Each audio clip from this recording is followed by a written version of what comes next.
What's going on, guys? Got another solid trade breakdown for you guys today on gold. We're going to talk about a lot of different things in this video. It's an actually pretty easy setup to identify when we go into technical analysis.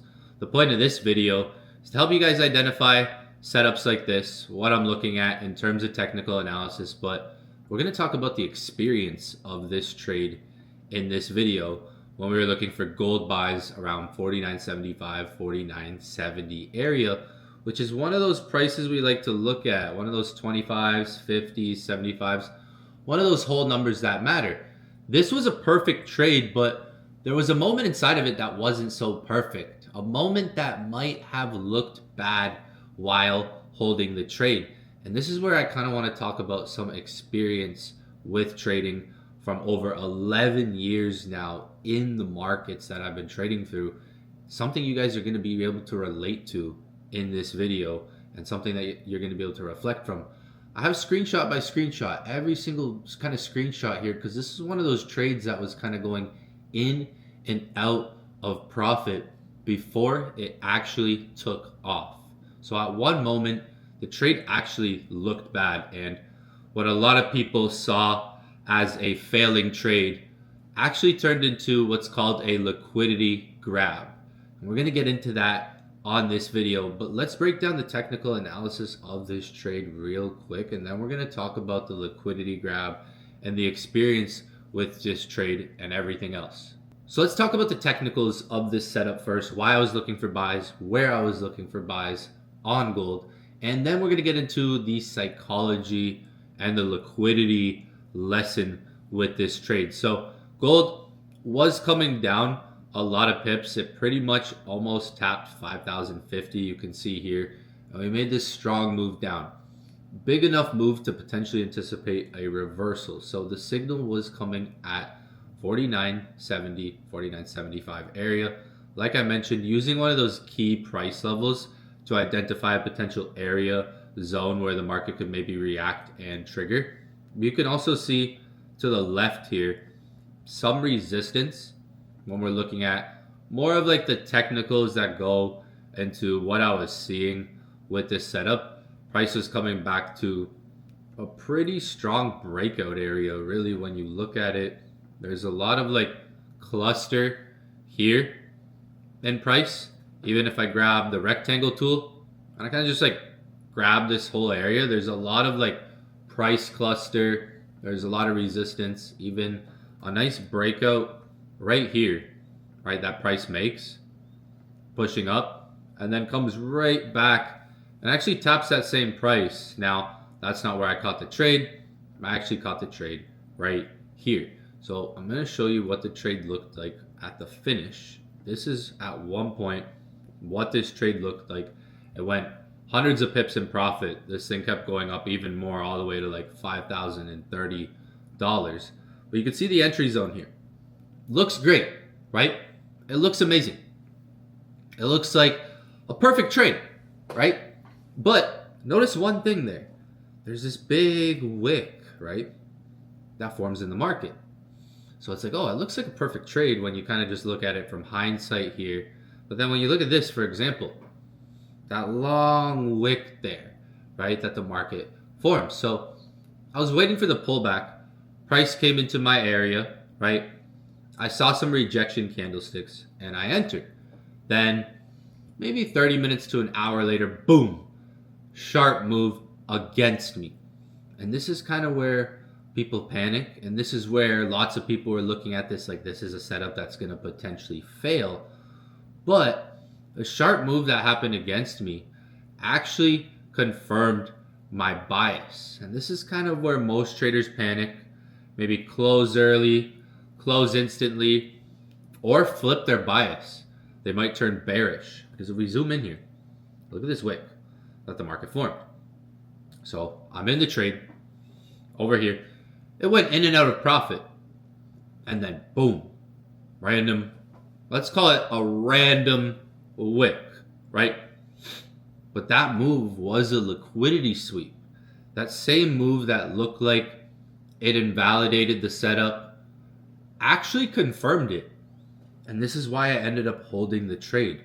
I'm going to take you guys through step-by-step process now of some of the psychology, some of the mindset here while I was in the trade, because this went in profit, 40 pips, nothing crazy. You can see the entries there. And then it went in profit again. It came back to the entry and it went in profit again. When we look at the chart, great place to be entering, right? It was actually entering when I started to see some rejection around here before the liquidity grab, right? So we're in the market, price is fluctuating, nice zone, big pullback at this point, right? Into a key price area. Even if you look at the 4-hour time frame and you go to the line chart, it was a nice area to be tapping into. When you look at 4-hour, all time frames showed me there could be a buy here. Like, I liked what I was seeing. 4-hour was kind of looking like it could flip in the moment, right? 1-hour was starting to even reject a bit. But then randomly, what might seem randomly, we get that spike down, right? While we're in the trade. So let's talk about some of the psychology there, because you can see this went in profit. It's going. And when you're in a trade, right, you have to stay neutral. Trades can go in profit, out of profit, against you, right? You can win trades, you can lose trades, you can break even trades, right? And maybe you're not always going to hit your take profits. Maybe you have like a high take profit set and you come close to it or halfway there. And maybe you're not even going to hit all your take profits. You might have like a take profit 3, maybe a take profit 2, maybe a higher take profit in mind and it comes halfway there, or 70% the way there, 80% the way there, right? When you're in profit, you might get excited, right? You're like, yeah, the trade's going good. It's working. Let's go. You know, it's working. All right. We have liftoff. And then when you go out of profit, maybe that emotion gets taken away from you, right? And it doesn't feel as good as when you're in profit. And this is where most traders tend to fold. Most traders tend to flop. Is in situations like this, right? And most traders don't learn from situations like this because they blame the market for random movement. There's a lot of stuff you can learn when you really, really look into what happened, understanding what happened, why it might have happened. If you look at this trade, for example, it went in profit and it came to a point where I wrote, I'm still holding gold. Looks like the market just did a liquidity grab. So in the moment, I'm watching the chart. I'm watching what just happened. And yes, it might have seemed bad when the market went against me, but it quickly recovered enough to say, hey, this is actually confirming more of what I'm looking at. This could kind of start things off. And this shows you there's certain things that could trigger a setup, trigger a moment where things can actually really take off. You could have a really good setup in front of you and it might not work right in the beginning. Timing is key.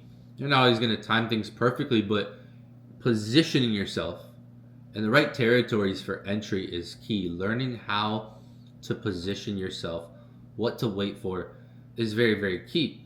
Because at least if you're positioning yourself like in the right territories, it won't be that bad. You could actually use these things at times to confirm setups like I did for this. And that's exactly why I still held the trade.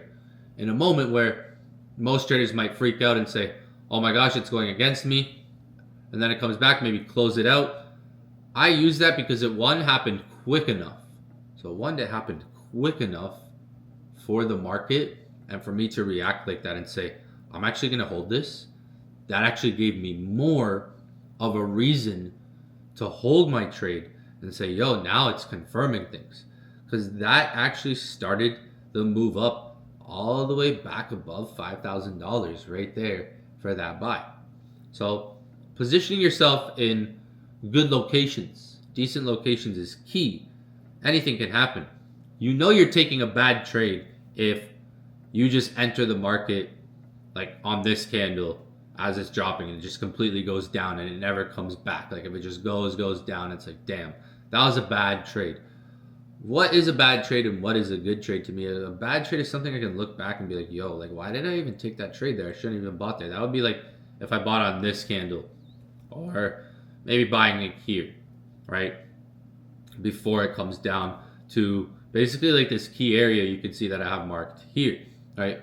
A good trade, a bad trade. A bad trade doesn't have to be something you maybe get stopped out early on. Like what if you're taking trades like this that you get stopped out on, maybe close, the market makes a wick, not enough breathing room, right? But still makes the move, right? There's a lot of things you can learn from that, and that's how you refine things. So liquidity grabs, those can often happen around prices or around like resistance and support levels. Like if you have like a low that the market makes, let's say a support, and it's coming to that, often liquidity grabs can happen around the low. Usually it's like you're expecting the market to bounce up. Oftentimes you can get sweeps underneath the low, right? The market can oftentimes sweep underneath, go underneath. We call it a sweep, right? When the market goes underneath, let's say a low in this instance, or it could be like a price, right? It could be like a key price. Like you might have like $4,000, $5,000, say like $4,000 on gold, right? It could be a key price. And I went over this in another video talking about $4,900, how I was buying at $4,900 and the market went against me, right? It could be like a key price that you're using, right? Just an area of interest in general that you're using that the market could sweep underneath firsthand before really making that movement, right? So some of these things that might seem bad in moments can actually trigger setups, and you might be able to recognize that in the moment. Like, see what I did here? I'm still holding gold. Looks like market did a liquidity grab. And a lot of the students inside of the inner circle are asking me, how did I know it was a liquidity grab? Well, it was just from the speed, the quickness of it, understanding what happened. If you look at this candlestick, you can see this was shortly after the liquidity grab happened, like after it flipped right up. It only spent 1 minute down there, and then 1 minute later, it's right back up. I'll show you exactly what I'm talking about. If we go to the 1 minute chart and we look at the candle right here, it only spent literally a minute driving down, and then the next minute it's right back up. So that speed and quickness of the movement happening around a key area where I already have some interest in buys, right? Sweeping that basically started the move, and then the market starts trending up afterwards. You can see it kept going up even more after this.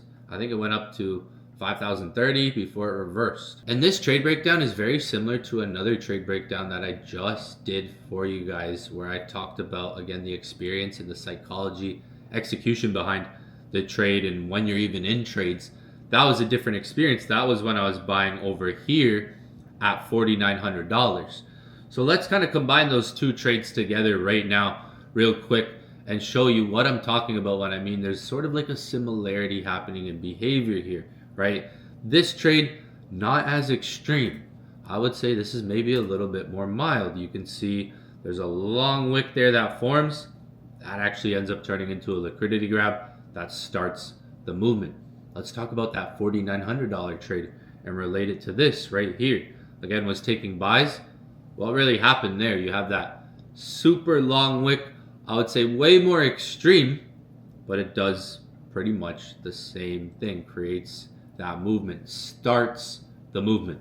So these types of movements might seem random, and this is where experience matters. These spikes, they weren't weakness. It was where liquidity was being grabbed. The market ran stop losses, basically would have cleared out the weak hands, and then came back inside of the exact same zone.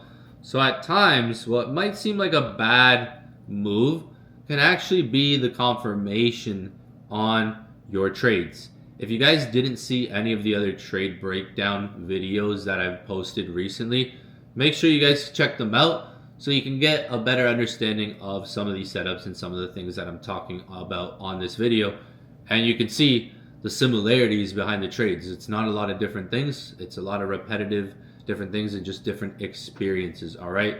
So make sure you guys comment on this video, like this video if you guys want to see more trade breakdown videos like this one.